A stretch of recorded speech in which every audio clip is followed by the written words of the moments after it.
29 janvier 1945, 14h47, Holzheim, Alsace. La neige s'agglutine aux murs effondrés des fermes alsaciennes sous un ciel de plomb, un froid mordant qui s'infiltre dans les os comme une lame émoussée, tandis que le hurlement distant des obus d'artillerie allemande déchire l'air glacé, faisant trembler la terre gelée sous les bottes crottées des hommes du 3e régiment de tirailleurs algériens, une unité française de la première armée, coincée dans ce piège mortel du Poche de Colmar. Tu sens le poids écrasant de la peur dans ta poitrine, sergent Pierre Lefebvre. 28 ans, visage buriné par les combats d'Italie et de Provence, tes doigts engourdis serrés autour du canon encore tiède de ton M1 Garand, la crosse humide de sueur froide glissant contre ta paume calleuse, tandis que les balles traçantes des MG42 ennemis zèbrent l'air au-dessus de vos têtes, sifflant comme des vipères enragées, arrachant des échardes de bois aux ruines où votre section de 12 hommes s'est terrée, le souffle court, les cœurs battants à tout rompre dans le silence relatif entre deux rafales. L'odeur âcre de la cordite se mélange à celle de la terre humide et du sang frais qui suinte d'une plaie au bras du caporal Malik, ton meilleur ami, dont les gémissements étouffés percent le vacarme comme des couteaux dans tes entrailles, et tu sais, au plus profond de ton être épuisé, que les lignes allemandes ont refermé leurs nasses. À l'est, les blindés Panthers grondent, leurs chenilles broyant la neige en boue sanglante. Au nord et au sud, les patrouilles SS resserrent le périmètre avec une précision chirurgicale.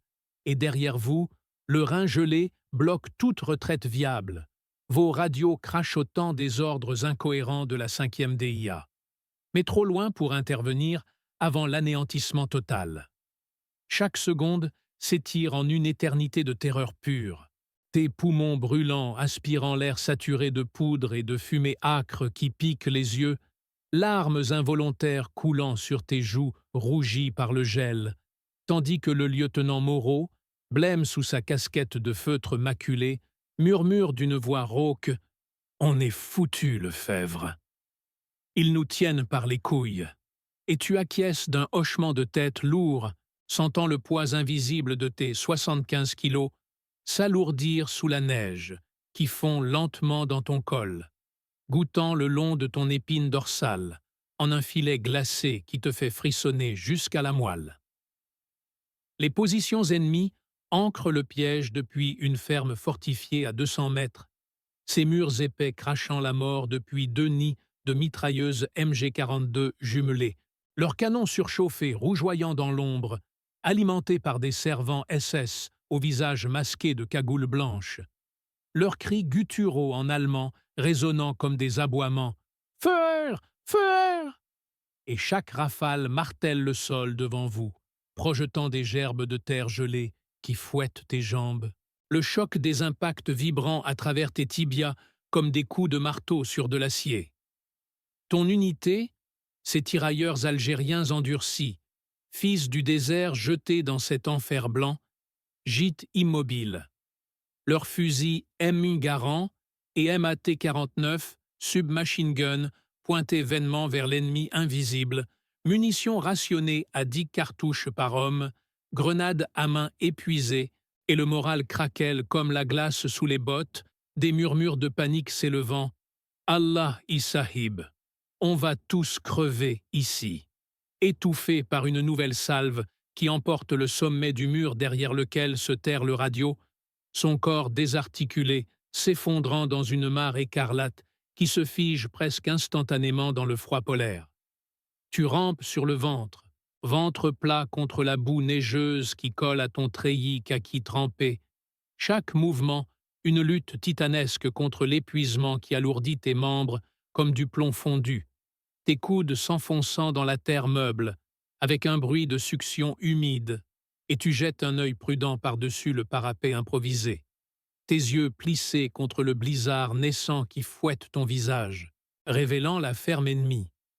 Une silhouette massive de pierres grises, fenêtres murées de sacs de sable, cheminée fumante, exhalant l'odeur âcre du bois brûlé, mêlée à celle du suif de porc frit.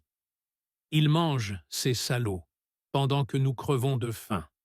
Et là, niché dans l'encadrement d'une porte, le canon menaçant d'une MG-42 qui pivote lentement vers votre position, son servant rechargeant avec des gestes méthodiques, bande de munitions cliquetant comme des chaînes de forçat. Le temps ralentit, tes veines pulsant d'adrénaline brute, qui combat la fatigue accumulée de 48 heures sans sommeil. Sueur perlant malgré le froid, coulant dans tes yeux, et tu ressens cette décision fatidique monter en toi comme une nausée irrépressible. Attaquer seul, ou périr tous ensemble dans cette fosse commune gelée. Tes camarades te fixent, leurs regards implorants. Malik tousse du sang sur sa mitraillette. Le jeune soldat Ben Ali tremble si fort que son casque teinte contre son casque. Et dans ce silence assourdissant entre deux explosions, tu murmures pour toi-même « Faut les distraire, faut leur faire lâcher prise sur ce coin maudit ».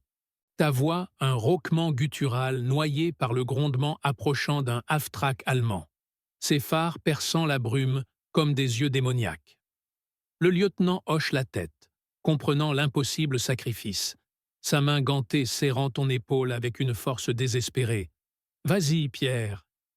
Dieu te garde, et tu te redresses à genoux, le monde se rétrécissant à ce tunnel de peur viscérale, ton cœur cognant contre tes côtes comme un marteau-piqueur, chaque battement résonnant dans tes tempes, et tu vérifies ton chargeur, 8 balles, 30,06, plus la baïonnette sanglée à la ceinture, lourde comme un couperet, l'acier froid mordant ta peau à travers les gants troués.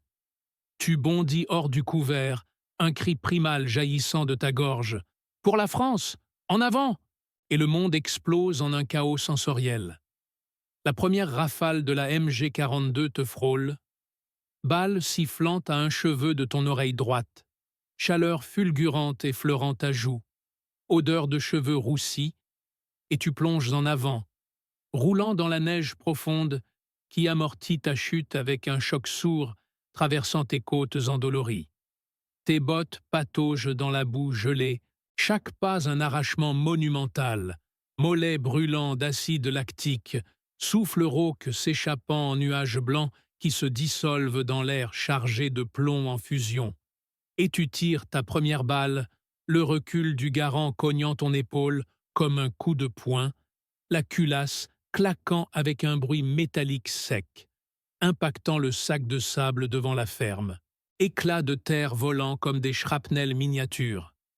La riposte est infernale, un mur de feu qui semble faire vibrer l'air lui-même, les MG-42 hurlant leur staccato démentiel, ratatatat, balles ricochant sur les pierres alentour avec des plaintes aiguës, une d'elles perçant ton sac à dos, déchirant le tissu avec un bruit de toile froissée, et tu sens le poids de ton équipement se déséquilibrer, bidon d'eau éventré déversant son contenu glacé dans ton dos, un filet froid serpentant le long de ta colonne vertébrale. Tu avances courbé en deux, zigzagant comme un ivrogne dans la tempête, genoux fléchis absorbant les chocs du sol inégal, racines gelées accrochant tes semelles, et chaque inspiration aspire un cocktail toxique de neige fondue. Poudre brûlée et relents de carburant diesel des moteurs ennemis qui grondent plus près. Leurs vibrations remontant par tes pieds jusqu'à tes dents qui claquent. Derrière toi, tu entends les cris de tes hommes profitant du chaos. « Couvrez-le! Couvrez Lefebvre !» Fusils crachant leurs dernières munitions, balles sifflant au-dessus de ta tête en un vrombissement mortel, et le lieutenant hurle « En formation! On file par le sud !» Leurs bottes martelant la neige en une cavalcade désespérée. Silhouette floue dans la fumée qui monte de la ferme où ton tir a enflammé un tas de munitions, langues orangées léchant les murs, hurlements allemands de panique. « Der Franzose, Tötetin !» Tes jambes hurlent de protestation, muscles tétanisés par le froid et l'effort surhumain. Chaque foulée un combat contre la gravité impitoyable, sueur coulante en ruisseaux salés dans ta bouche pâteuse de soif et de peur. Et tu tires encore, visant le canon de la MG-42 qui pivote vers toi, balle perforant le servant en pleine poitrine, son corps s'affaissant en un tas inerte, sang giclant en vapeur rouge sur la neige, odeur métallique âcre flottant jusqu'à toi portée par le vent mordant. Mais ils sont trop nombreux, silhouettes surgissant des ombres de la ferme. Fusil carabineur, 98K levé, éclair des gueules crachant la mort, et une balle te laboure l'épaule gauche, choc brûlant comme un fer rouge enfoncé dans ta chair, sang chaud jaillissant pour geler instantanément en croûte poisseuse, ton bras pendant comme un poids mort, doigt refusant d'obéir. Tu rugis de douleur, un son animal échappé des profondeurs de ton âme brisée, et tu charges encore, baïonnette dégainée maintenant, l'âme étincelant dans la lumière déclinante, 20 mètres te séparant encore de la porte principale où 2 SS rechargent frénétiquement, leurs yeux écarquillés de terreur face à ce diable solitaire surgissant de l'enfer blanc. Le monde se dissout en un kaléidoscope de sensations amplifiées. Le sel du sang sur tes lèvres gercées, le craquement de la neige sous tes pas titubants, le bourdonnement sourd dans tes oreilles obstruées par la pression des explosions proches, et tu plonges sur le premier SS, l'âme s'enfonçant dans son cou avec un bruit humide de déchirure, bulle de sang rose éclatant de sa bouche ouverte sur un cri muet, son corps convulsant contre le tien dans une étreinte macabre, chaleur de son agonie contrastant avec le froid ambiant qui te ronge les os. L'autre tire à bout portant, balle frôlant ton casque avec un choc métallique qui te sonne, vision brouillée un instant, et tu ripostes d'un coup de crosse du garant, os nasal broyé sous l'impact, craquement sec comme une branche morte, son arme tombant dans la neige avec un bruit sourd. Tu titubes à l'intérieur de la ferme, l'air étouffant chargé d'odeurs de tabac froid, de sueur rance et de poudre fraîche, escalier grinçant sous tes bottes alourdies de boue, et là-haut, le second nid MG-42. 3 servants pivotant vers toi, leurs visages tatoués de runes SS déformés par la haine. Tes doigts gelés peinent à actionner la culasse, dernière balle chambrée avec un cliquetis désespéré, et tu tires, abattant le tireur en chef, tête explosant en une gerbe rose et grise qui peint le mur de chair pulpeuse, odeur de cervelle cuite emplissant la pièce, tandis que les 2 autres se jettent sur toi, baïonnette brandie, l'une t'éventrant le flanc droit dans une brûlure lancinante, intestin se rebellant en nausées acides, remontant ta gorge. Tu te bats comme un possédé. Poings, coudes, dents, mordant un poignet offert, goût de sang salé et de sel envahissant ta bouche, craquement d'os brisés sous ton talon qui écrase une main, hurlements se mêlant aux aboiements des chiens lancés par les Allemands dehors, écho lointain du half-track qui patrouille maintenant, projecteur balayant la nuit tombante. Dehors, tes hommes ont percé, tu le sais par les tirs sporadiques qui s'éloignent, cris de victoire étouffés. On l'a eu. Lefebvre nous a sauvés. Mais pour toi, le temps s'étire en agonie éternelle, un dernier SS te plaquant au sol, genoux sur ta poitrine comprimant tes poumons affamés d'air, son couteau descendant inexorablement vers ta gorge, et dans un sursaut primal, tu enfonces ta baïonnette dans son œil, bulle de liquide vitré éclatant, corps s'affaissant enfin, poids mort sur ton torse martyrisé. Le silence tombe comme un linceul, assourdissant après le vacarme, seulement troublé par ton souffle sifflant, râle de gorge empli de sang, et le crépitement des flammes dévorant les munitions dans la cour, odeur de caoutchouc brûlé et de métal fondu saturant l'air. Tu roules sur le côté, vomissant bile et sang sur le plancher poisseux, vision tunnelisée par la perte de sang, membres lourds comme des sacs de ciment, et tu rampes vers la porte. Chaque centimètre, une conquête herculéenne, écharde de bois s'enfonçant dans tes paumes écorchées, laissant des traînées rouges sur le sol. Dehors, la neige continue de tomber, flocons dansant sur les corps inertes, ferme en feu illuminant les ruines d'une lueur infernale orangée. Et au loin, les moteurs de tes camarades s'éloignant vers la ligne française, survivant grâce à ton folie solitaire. La douleur te submerge en vagues, épaules disloquées, pulsant comme un cœur externe, flanc béant où tes intestins tentent de s'échapper, froid s'infiltrant par chaque plaie ouverte, gelant le sang en croûte craquelée. Et tu t'effondres face contre terre, joues pressées dans la neige apaisante, presque douce maintenant, vision s'estompant en taches grises, pensée dérivant vers Aïcha ta femme à Alger, son rire perdu dans le désert, vers tes fils que tu ne reverras pas, moral conflictueux te déchirant. As-tu bien fait? Était-ce du courage ou de la démence suicidaire? Le poids de la survie des autres alourdit ton agonie, larmes gelant sur tes cils, et le monde s'efface lentement, silence absolu enveloppant tout, seulement le murmure du vent dans les ruines, écho éternel de cette charge impossible qui brisa la nasse et scella ton destin héroïque.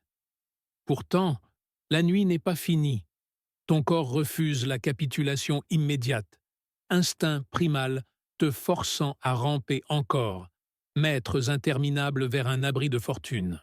Une tranchée abandonnée allemande, où tu t'effondres, dos contre la paroi terreuse humide qui suinte d'eau gelée, dégoulinant sur ta nuque en un filet incessant.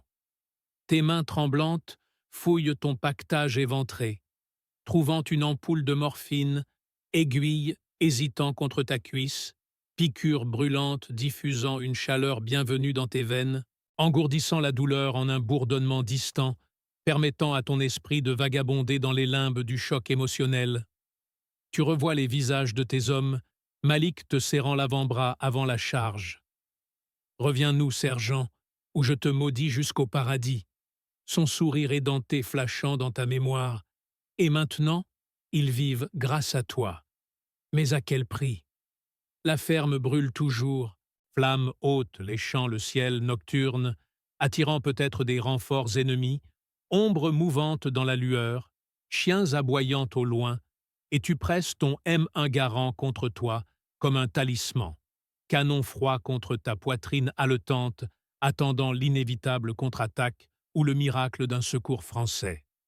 L'épuisement te cloue au sol, paupières lourdes de plomb, mais le froid te garde éveillé, morsure implacable, rappelant chaque seconde de cette journée maudite, odeur persistante de cordite et de chair brûlée collées à tes narines, goût de fer dans ta bouche sèche.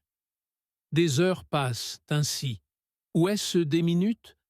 Le temps perd tout sens dans cette bulle d'agonie solitaire. Flocons s'accumulant sur ton corps immobile, manteau blanc isolant ta chaleur vitale qui fuit goutte à goutte, et soudain, un grondement lointain.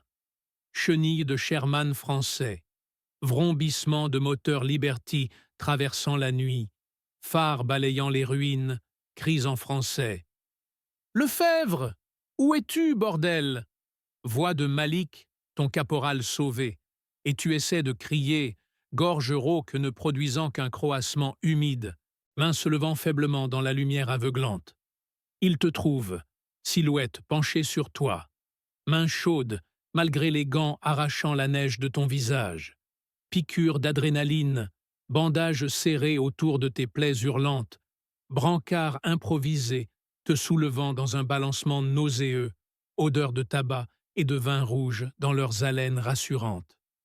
T'es un fou, sergent, un putain d'héros, murmure le lieutenant Moreau, larmes dans les yeux, et tandis que le Sherman repart, secousse traversant ton corps brisé comme des ondes de choc, tu fermes les yeux, laissant le silence relatif du véhicule t'engloutir, poids écrasant de la survie collective sur tes épaules blessées, écho des MG42 encore vibrant dans tes rêves fiévreux, cette charge seule ayant renversé le destin d'une unité entière au cœur de l'hiver alsacien impitoyable.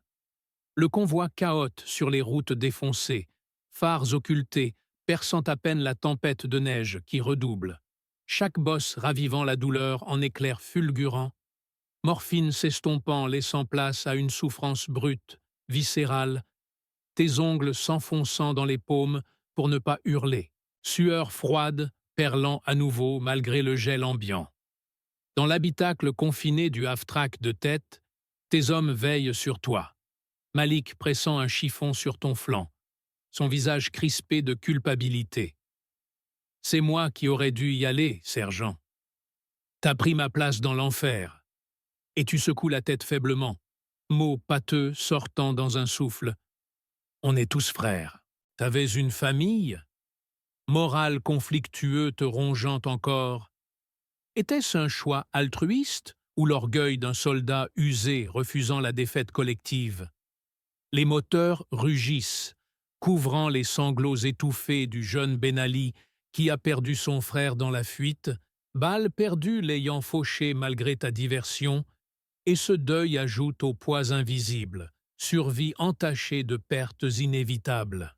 L'aube pointe enfin, grisaille laiteuse filtrant à travers les flocons, poste de secours du régiment en vue, croix-rouge flottant mollement, infirmiers accourant avec des brancards propres, odeur d'éther et d'iode supplantant celle de la poudre, et on te dépose sur une table chirurgicale, lumière crue aveuglante, scalpel froid contre ta peau, anesthésie te plongeant dans l'oubli bienvenu.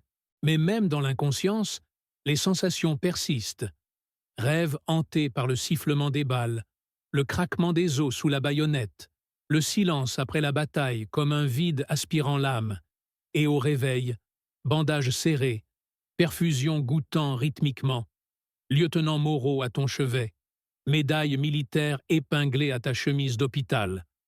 T'as sauvé la section, Pierre. Toute la compagnie en parle. Les Allemands ont lâché Holzheim ce matin grâce à ton feu d'artifice.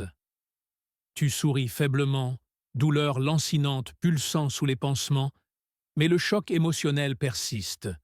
Nuit hantée par les visages des SS abattus. Question lancinante. Combien d'autres vies as-tu prises pour en sauver 12? Le froid alsacien s'infiltre même ici, par les fenêtres givrées, rappelant l'hiver interminable. Et tandis que la poche de Colmar se resserre sous les assauts alliés, ton corps guérit lentement, cicatrice physique marquant ta chair, autant que les invisibles ton esprit. Poids éternel de cette décision solitaire qui, sous des cieux de plomb, transforma l'annihilation en survie. Un acte de bravoure brute, gravé dans la neige sanglante d'Holzheim. Les jours suivants s'étirent en convalescence laborieuse, hôpital de campagne brinque-ballant sous les tirs d'artillerie sporadiques. Odeur omniprésente de désinfectants masquant mal celle des gangrènes voisines, tes plaies suintant encore un pus jaunâtre malgré les sulfamides, fièvre te secouant de frissons incoercibles, couverture de laine insuffisante contre le gel qui ronge les murs de toile. Malik te visite quotidiennement, apporte du pain frais volé et du café tiède, ses bandages à lui pâle fantôme de la bataille. Les Boches ont contre-attaqué hier, mais sans leur ferme, ils ont flanché. T'as brisé leur ancre, sergent. Tu hoches la tête, gorge trop sèche pour parler longtemps. Mais intérieurement, la fatigue morale pèse plus lourd que les drains dans ton flanc. Nuit blanche où tu revécus chaque pas de cette charge, chaque balle frôlant ta peau, peur rétrospective te nouant les entrailles comme une main glacée. Le 5 février, nouvelle de la prise de Colmar, fanfare lointaine, hurrahs étouffés. Mais pour toi, le calme après la tempête est un vide hurlant. Silence des ruines d'Holzheim résonnant dans ton crâne, écho des cris allemands et français se mêlant en cacophonie onirique. Déchargé enfin, boitant sur des béquilles usées, treillis trop larges flottant sur ton corps amaigri de 10 kilos, tu rejoins la section reconstituée, accolade rude, tape dans le dos ravivant les douleurs, et Malik te tend ton garant réparé, gravé d'une plaque. À Lefebvre, le diable d'Olzheim. La guerre continue, poussée vers le Rhin, mais cette nuit-là, autour d'un feu de camp crépitant, odeur de pommes de terre rôties et de schnapps capturés, tu parles enfin, voix brisée, confessant le doute. J'ai eu peur, les gars. Peur comme jamais. Mais attendre la mort, c'était pire. Ils hochent la tête, yeux brillants dans la lueur des flammes, unité forgée dans ton sang. Et tandis que la neige fond enfin sous un soleil timide, héraldant le printemps 1945, le poids de ton acte solitaire persiste, fil invisible liant vos vies sauvées. Dans l'ombre persistante de cette ferme maudite où tout bascula, un homme seul contre l'abîme, transformant le piège en épopée. Acte 2. Vers le Rhin ensanglanté. Les jours s'étirent en marche forcée, sous un ciel plombé, boue succédant à la neige. Tes béquilles abandonnées pour un pas boiteux qui creuse des sillons dans la terre labourée d'obus. La section avance, ombres allongées sur les routes pavées de bades, villages allemands vidés de leurs habitants fuyants, drapeaux blancs claquant aux fenêtres comme des spectres de capitulation. Malik marche à ton flanc, son garant sur l'épaule, cicatrice fraîche barrant son front. Sergent, les Ricains ont franchi le Rhin au sud, près de Worms. On va les rejoindre, nettoyer les poches boches. Tu acquiesces, fusil en bandoulière pesant comme un remords, chaque kilomètre ravivant les fantômes d'Olzheim, la ferme en flammes, les corps tordus dans la neige rougie. Nuit du 15 mars, cantonnement dans une grange réquisitionnée, odeur âcre de foin moisi et de poudre brûlée. Les hommes dorment d'un sommeil de brute, ronflements ponctués de cris étouffés. Mais toi, tu veilles, plaie aux flancs lancinante sous le pansement raidi de sueur. Un éclaireur rentre, essoufflé. Boches en retraite, mais avec des panthers embusqués dans les vignobles. Demain, on force le passage à Kehl. Le doute te ronge à nouveau, cette peur viscérale qui te noue les tripes, vision de chenilles d'acier broyant tes frères d'armes.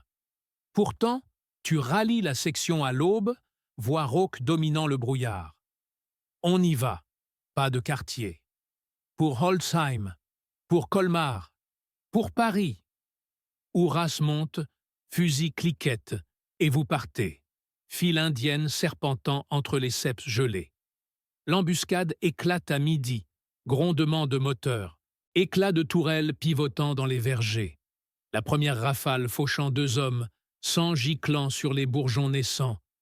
Tu plonges derrière un muret effrité, garant crachant la mort, balles sifflant comme des vipères. « Grenade !» hurles-tu, et Malik lance la sienne, explosion soulevant la terre, un panthère immobilisé, fumant comme un dragon blessé. Mais ils contre-attaquent, SS en treillis camouflés surgissant des buissons, leur MP40 mitraillant l'air. Ton chargeur vide, baïonnette au canon, tu bondis sur le premier, l'âme s'enfonçant dans la gorge pâle, gargouillis humides noyant ses cris. Corps à corps primal, poings et crosses, sueur et sang se mêlant sur ta peau. La mêlée tourne à ton avantage quand un ricain Sherman déboule, canon tonnant, second panthère éventré en boule de feu. Les boches fuient, laissant traîne de blessés gémissants, et tu t'effondres contre un arbre, souffle court, main tremblante tachée de rouge. Malik te tape l'épaule. T'as encore sauvé nos miches, diable. Mais intérieurement, le vide grandit. Chaque victoire un pas de plus vers l'abîme final. Question lancinante. Et après, la section ramasse les armes. Schnapps des vaincus passant de main en main. Rire nerveux masquant l'horreur. Le Rhin n'est plus qu'à 2 jours. Fleuve noir miroitant sous la lune. Barrière ultime avant la fin. Avril 1945. Franchissement nocturne en zodiaque volé. Courant tumultueux charriant débris de ponts sautés. De l'autre rive, hurlements d'artillerie, lueur des combats à Francfort. Tu touches terre alsacien-allemande, bottes engluées dans la vase, section déployée en tirailleurs. La guerre s'achève dans le chaos, Hitler bunkeré à Berlin, rumeurs de suicide, mais ici, poches de fanatiques résistent, kamikazes en Stuka plongeant sur vos lignes, blessures rouvertes au ventre, fièvre galopante, tu refuses l'évacuation. Pas sans voir le drapeau tricolore sur le Reichstag. Les hommes te portent presque, unité indéfectible née de ton sacrifice initial. Le 8 mai, clairon sonnant la paix à Strasbourg, fusils jetés en tas, embrassade avec les Alliés. Tu t'assois sur un banc de pierre, corps brisé mais âme intacte, Malik à tes côtés partageant une cigarette. C'est fini, sergent, t'as gagné plus que la guerre. Soleil couchant dort le Rhin apaisé, ferme d'Oldsheim, un souvenir lointain. Épopée solitaire devenue légende murmurée autour des feux éteints. Pourtant, dans le silence nouveau, la main glacée de la peur rétrospective persiste. Fil d'argent reliant l'homme que tu étais à celui qui renaîtra, hanté mais libre, sous un ciel enfin bleu. Épilogue. L'ombre des victoires. Printemps 1946, défilé sur les Champs-Élysées, médailles cliquetant sur ton uniforme usé, foule en liesse acclamant les revenants. Tu marches raide, cicatrices tiraillant sous le tissu neuf, regards admiratifs glissant sur toi comme sur un héros de légende.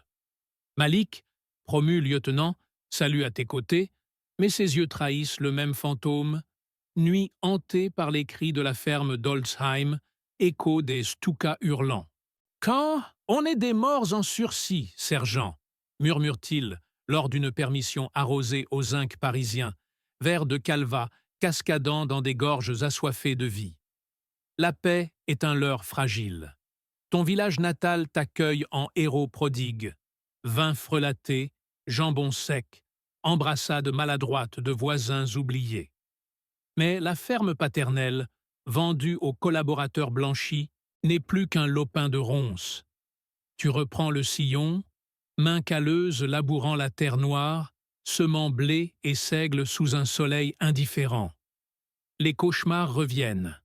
Boue de Normandie engloutissant tes frères d'armes, feu des Panthers léchant ta peau, regard vitreux du gamin SS abattu à bout portant, éveils en sursaut, sueur froide, femme d'emprunt, veuve de guerre comme toi, serrant ton corps secoué sans un mot. Hiver 1947. Procès de Nuremberg à la radio crachotante. Voix monocorde énumérant les horreurs. Tu éteins d'un geste sec. Pas besoin de juge pour savoir. Malik t'écrit de l'Indochine, rappelé sous bannière tricolore. Viet résistant, sergent. La guerre change de camp, mais pas de bout. Reviens-nous. Tentation lancinante, mais la terre t'ancre, racines plus profondes que les tranchées. Enfants naissent, rires infantiles chassant les ombres. Pourtant le vide persiste, abysse où sombrent les âmes invaincues. Années 50, usine Renault à Billancourt, chaîne infernale d'auto naissantes, corps mécanique remplaçant le corps primal de la mêlée. Tu deviens contremaître. Point de fer dans gants syndicales, grève grondant comme l'artillerie d'antan. Malik rentre estropié, prothèse cliquetant, et vous buvez ensemble, toast aux absents. À ceux qui n'ont pas vu le ciel bleu. Vie s'écoule, cicatrices pâlissent, mais la question lancinante renaît, et après la paix. Héros anonyme, légende murmurée aux gamins du village. Ton grand-père a tué un tank à lui seul. Tu t'assois au bord du Rhin revisité, fleuve paisible charriant souvenirs dilués. Vieux sergent, corps brisé par le temps plus que par les obus, tu contemples l'horizon. Ferme d'Oldsheim effacée des cartes. Reichstag fièrement tricolore en esprit. Malik trépassé, section dispersée au vent de l'histoire, tu souris enfin, main ridée sur une croix de bois improvisée. La main glacée s'est réchauffée, fil d'argent devenu fil d'or. Liberté hantée, mais tienne, sous un ciel éternellement bleu. Fin.